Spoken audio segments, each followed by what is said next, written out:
नमस्कार, मी रवि कुमार। जवाब तो आपको देना होगा बोल सरकार या सदरात 85च्या खास स्पेशल रिपोर्ट मध्ये आपलं स्वागत। कशा आहात आपण? मजेत ना? मजेत राहा, हिट राहा, फिट राहा आणि हो, आरोग्याची काळजी घ्या। चला तर मग विषयाकडे वळूया। सुप्रीम कोर्टामध्ये आज अखेर ठाकरेंच्या पक्ष आणि चिन्हाबाबतील सुनावणीला योग आला। योग काही मिनिटांचा असला तरी 4 ऑगस्ट ही तारीखही ठरली। आजच्या युक्तिवादामध्ये नेमकं काय घडलं? उद्धव ठाकरेंच्या शिवसेनेला युक्तिवाद करण्यासाठी 3 तास आणि राष्ट्रवादी काँग्रेसच्या बाजूने युक्तिवाद करण्यासाठी 2 तासांचा वेळ सुप्रीम कोर्टानं निश्चित केला। आता अंतिम सुनावणी असेल हेही सुप्रीम कोर्ट वारंवार सांगतंय। कपिल सिब्बल यांनी फक्त 2 घटना हाताशी धरल्या आणि या 2च घटनांच्या मुद्द्यांवरून एकतर शिंदे पक्षाच्या वकिलांना त्या मुद्द्यांचा बचाव करता येत नाहीये आणि सुप्रीम कोर्टाला सुद्धा आपला आहे तो निर्णय देता येत नाहीये। गेल्या अनेक दिवसांपासून शिवसेना पक्ष आणि चिन्हाबाबत सुनावणी सुरू आहे। तारखांवर तारखा पडतायत, सुप्रीम कोर्टावर प्रश्न तयार होत आहेत। मात्र जोपर्यंत सुप्रीम कोर्ट याबाबत निकाल देत नाही तोपर्यंत हाताशी काही येणार नाहीये। त्यामुळे कपिल सिब्बल यांनी आज सुप्रीम कोर्टामध्ये म्हटलंय की या घटनेकडे, या निर्णयाकडे उभा देश पाहतोय। लोकांना तुम्ही आश्वस्त करू शकता आणि लोकांना सुप्रीम कोर्टावरील विश्वास जो आहे तो अबाधित ठेवण्यासारखा निर्णय द्या, असं कपिल सिब्बलांनी सांगितलंय। 2 घटना, 1 प्रतोद आणि 2 2013 नंतरची शिवसेनेची घटना। या 2 गोष्टी कपिल सिब्बलांसाठी टर्निंग पॉइंट आहे आणि याच 2 मुद्द्यांवरती ठाकरेंची सुनावणी कशी फिरू शकते यावर बोलणं गरजेचं आहे। सुप्रीम कोर्टात शिवसेना पक्ष चिन्हाबाबत आज गुरुवारी दुपारी सुनावणी पार पडली। सरन्यायाधीश सूर्यकांत यांच्या खंडपीठासमोर ही सुनावणी पार पडली। यावेळी सुरुवातीला उद्धव ठाकरे यांच्या शिवसेनेचे वकील कपिल सिब्बल यांनी युक्तिवाद केला। चिन्ह हे पक्षासाठी महत्त्वाचं आहे, त्यामुळे त्यांनी यावेळी चिन्हावरतीच दावा केला। त्यासोबतच सुनील प्रभू पक्षाचे प्रतोद असताना नवा प्रतोद का नेमण्यात आला अशी विचारणाही केली। याच मुद्द्यावरून सरन्यायाधीश असताना चंद्रचूड यांनी शिंदे गटाला घेरलेला आहे। त्यासोबतच निवडणूक आयोगाने अनेक बाबींकडे दुर्लक्ष केलंय। उद्धव ठाकरे यांच्या शिवसेनेनं दिलेली घटना निवडणूक आयोगानं उघडून बघितलेली देखील नाही, असा युक्तिवाद सिब्बल यांनी यावेळी केला। यावेळी सिब्बल यांनी कोर्टासमोर सर्व घटनाक्रम मांडला। त्यानंतर या युक्तिवादावर टिप्पणी करताना कोर्टाने सर्व मुद्दे संकलित करून देण्याचे आदेश दिले। तारखानिशी समजून घेऊयात यामध्ये नेमकं घडलं काय। जून 2022 एकनाथ शिंदे यांच्या नेतृत्वाखालील 40 आमदारांनी बंड करत महाविकास आघाडी सरकार पाडलं। फेब्रुवारी 2023 केंद्रीय निवडणूक आयोगानं बहुमताच्या म्हणजेच लोकप्रतिनिधीच्या संख्येच्या आधारे शिवसेना नाव आणि धनुष्यबाण चिन्ह एकनाथ शिंदे गटाला बहाल केलं, तर ठाकरे गटाला मशाल चिन्ह मिळालं। 23 फेब्रुवारी 2023 ठाकरे गटानं तात्काळ या निर्णयाविरोधात सर्वोच्च न्यायालयात धाव घेतली। त्यावेळी न्यायालयाने निवडणूक आयोगाच्या निर्णयाला स्थगिती देण्यास नकार दिला, पण याचिका सुनावणीसाठी प्रलंबित ठेवली। जानेवारी 2024 विधानसभा अध्यक्ष राहुल नार्वेकर यांनी आमदार अपात्रता प्रकरणात निर्णय देताना विधिमंडळातील बहुमताच्या आधारे शिंदे गटालाच खरी शिवसेना म्हणून मान्यता दिली। या निर्णयालाही ठाकरे गटाने स्वतंत्रपणे कोर्टात आव्हान दिलं।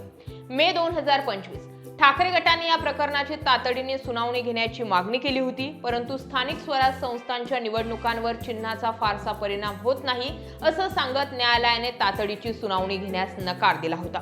दरम्यान आतापर्यंत दोन्ही गटांनी काही युक्तिवाद केलेत, ते समजून घेणं गरजेचं आहे। ठाकरे गटाचा, विशेषतः कपिल सिब्बलांचा युक्तिवाद, निवडणूक आयोगानं केवळ निवडून आलेल्या आमदार आणि खासदारांच्या संख्येचा विचार केला।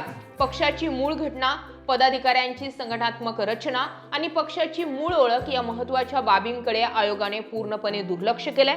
राष्ट्रवादी काँग्रेस प्रकरणातील सर्वोच्च न्यायालयाच्या आदेशाचा दाखला देत ठाकरे गटानं मागणी केली आहे की जोपर्यंत कोर्टाचा अंतिम निकाल लागत नाही तोपर्यंत शिंदे गटाला धनुष्यबाण चिन्हाचा वापर हा तात्पुरता आणि न्यायालयीन अधीन असल्याचं जाहीरपणे स्पष्ट करण्याचे निर्देश द्यावेत।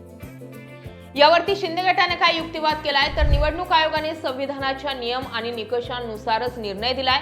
बहुतांश आमदार, खासदार आणि मूळ पक्षाचे लोकप्रतिनिधी आमच्या सोबत असल्यानं लोकशाही मार्गाने पक्ष आणि चिन्हावर आमचाच कायदेशीर हक्क आहे। निवडणूक आयोग ही एक स्वायत्त संस्था असून त्यांनी सर्व कागदपत्रे आणि पुरावे तपासूनच निर्णय घेतलाय, त्यामुळे यात न्यायालयाने हस्तक्षेप करू नये असं शिंदे गटाचं आतापर्यंतचं म्हणणं राहिलंय। आता निवडणूक आयोगाकडे पक्ष कुणाचा आणि चिन्ह कुणाचं याबाबत निर्णय देण्याचे स्वायत्त अधिकार आहेत आणि याच अधिकारांचा वापर करून केंद्रातील आणि राज्यातील सरकारने निवडणूक आयोग हाताशी धरून एकनाथ शिंदेंना पक्ष आणि चिन्ह बहाल केलंय, हे वारंवार संजय राऊत यांच्याकडून आरोप झालेत। या सगळ्यांमध्ये टर्निंग पॉइंट आणणारा मुद्दा तोच आहे की ज्यावेळी एकनाथ शिंदेंनी बंडखोरी केली, ते सुरत, गुवाहाटी, गोवा हा प्रवास करत होते, त्यावेळी सर्वात अगोदर 16 जण फुटले होते आणि त्या 16ही जणांविरोधात व्हीप ठाकरे गटाचे प्रतोद सुनील प्रभू यांनी बजावला होता।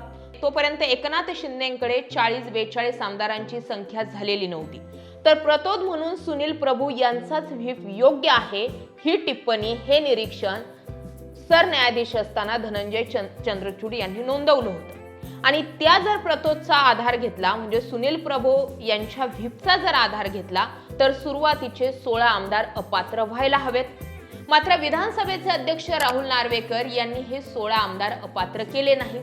मग जे उरले सुरलेले ठाकरेंकडे आमदार होते, एकतर ते 14 आमदार अपात्र करा अशीही मागणी होती, मात्र ठाकरेंचेही आमदार अपात्र ठरवले नाही। मग जर शिंदेंचेही आमदार अपात्र नाहीत आणि ठाकरेंचेही आमदार अपात्र नाहीत, तर मग ओरिजिनल शिवसेना कोणाची, ओरिजिनल पक्ष कुणाचा? कुणाचा तरी एखाद्याचा इनव्हॅलिड पक्ष असायला हवा होता, एकतर ठाकरेंचा किंवा शिंदेंचा। मात्र दोघांचेही आमदार अपात्र करणं, याच कात्रीत कपिल सिब्बल यांनी सुप्रीम कोर्टामध्ये शिंदेंना घेरले। हा झाला पहिला मुद्दा। दुसरा मुद्दा म्हणजे बाळासाहेब ठाकरेंचे निधन झाल्यानंतर उद्धव ठाकरे यांना शिवसेना पक्षप्रमुख करण्यात आलं। त्यावेळी घटनेमध्ये काही बदल केले गेले होते आणि हेच बदल जे आहेत ते निवडणूक आयोगाला ठाकरे गटाकडून पाठवण्यात आले। मात्र जसं मी म्हटलं आणि संजय राऊतांनी आरोप केल्याप्रमाणे निवडणूक आयोग आणि सत्ताधारी पक्ष हे एकमेकांचे बांधील असल्याचा आरोप झाला आणि कपिल सिब्बल कोर्टात युक्तिवाद करतात त्या पद्धतीने ठाकरेंच्या पक्षाची जी शिवसेना आहे, त्याची जी घटना आहे, ती घटनाच अजून निवडणूक आयोगानं बघितलेली नाही। जर सरन्यायाधीश असताना धनंजय चंद्रचूड यांनी व्हीप म्हणून सुनील प्रभू यांचीच, म्हणजे प्रतोद म्हणून सुनील प्रभू यांचीच नियुक्ती योग्य ठरवली आणि शिंदे गटाचे प्रतोद भरत गोगावले यांची नियुक्ती रद्द केली होती, तर एवढ्या एकाच टर्निंग पॉइंटवर सुरुवातीचे एकनाथ शिंदेसहितचे बाकी 15 आमदार अपात्र ठरतात आणि ते अपात्र ठरतात, तर एकनाथ शिंदेंनी पक्ष, चिन्ह आणि पुढे मुख्यमंत्री पदाची घेतलेली शपथ इनव्हॅलिड ठरते।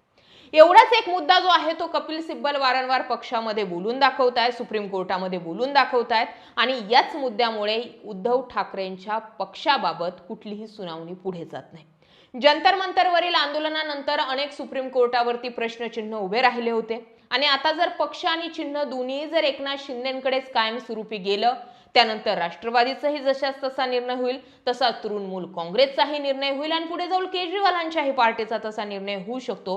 त्यामुळे सुप्रीम कोर्ट नेमकं काय निर्णय देतं या मुद्द्याकडे कपिल सिब्बल हे कायद्याच्या चौकटीतूनही बघायला लावतायत आणि लोकांमध्ये काय मेसेज जाईल या मुद्द्यावरही पाहायला लावतायत आणि म्हणून सुप्रीम कोर्टामध्ये 1% चान्सेस आहेत की ही सुनावणी फिरू शकते।